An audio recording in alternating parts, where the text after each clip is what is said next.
To this day. To this day. To this day. To this day. To this day.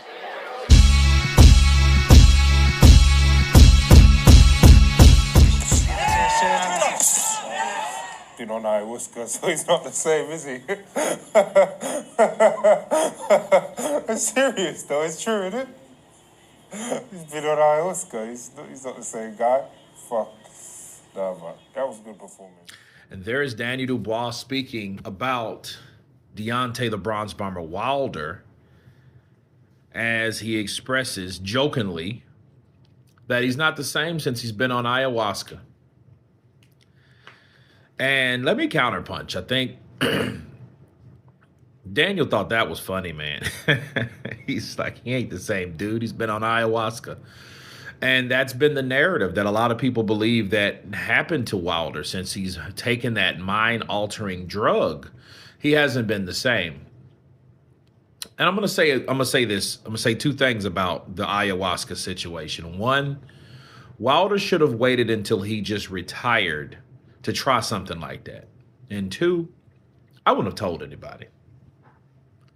You know, I don't think it's anybody's business what you try to do to help yourself, you know, or whatever. I mean, that's your personal business when it comes to that type of stuff, unless you need, unless you're reaching out to the public or the audience for support to get off the shit.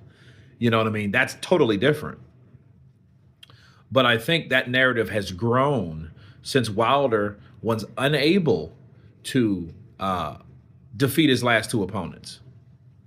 And I think it's ironic of Daniel Dubois because Daniel was speaking about the performance of Joseph Parker.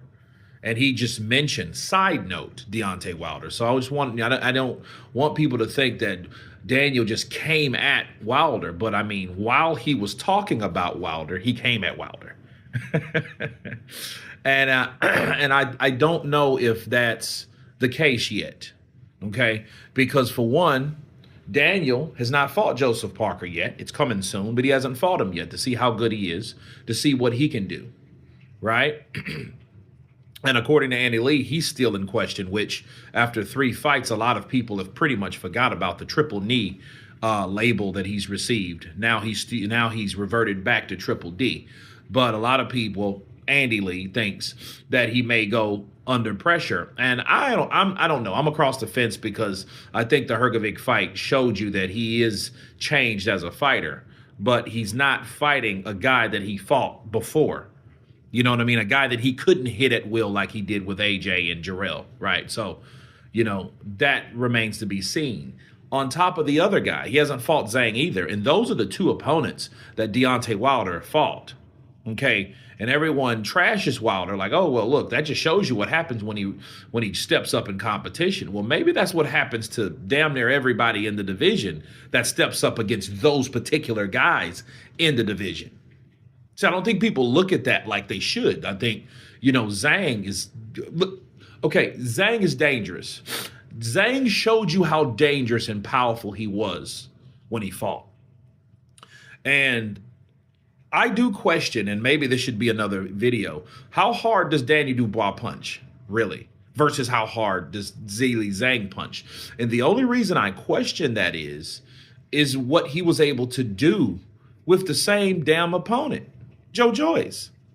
I mean, it's not like Daniel Dubois didn't hit Joe Joyce. It isn't like he didn't hit him at will. He went upside Joe Joyce's head a lot with sporadic 3 to 4 or 5 punch combinations, which he's known to do in flurries, and they're very powerful. You don't want to come engaged with someone throwing those punches at you like Daniel Dubois.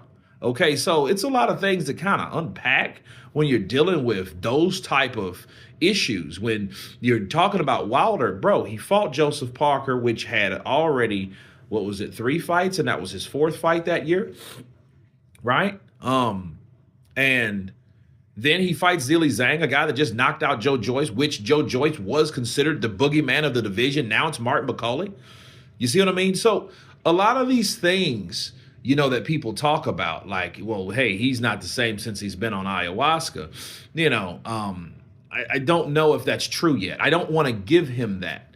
It's easier to believe, but I don't know if that's actually absolutely the truth.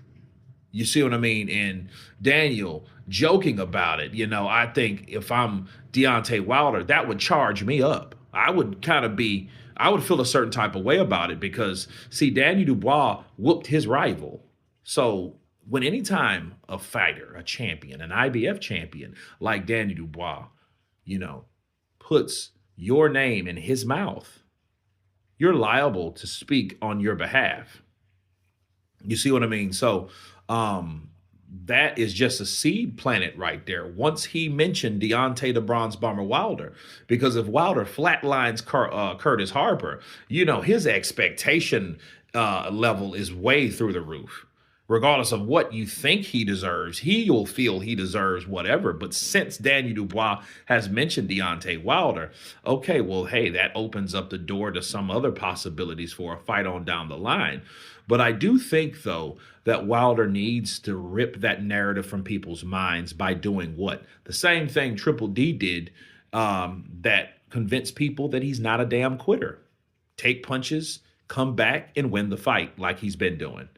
Okay, and that's what Wilder needs to do and show people that he has that punching power, that he still has that mentality to want a body in the ring, those type of things that he has to do because, if not, we're going to see guys like Daniel Dubois troll and laugh and joke about Wilder taking ayahuasca based on something that he was probably going through personally.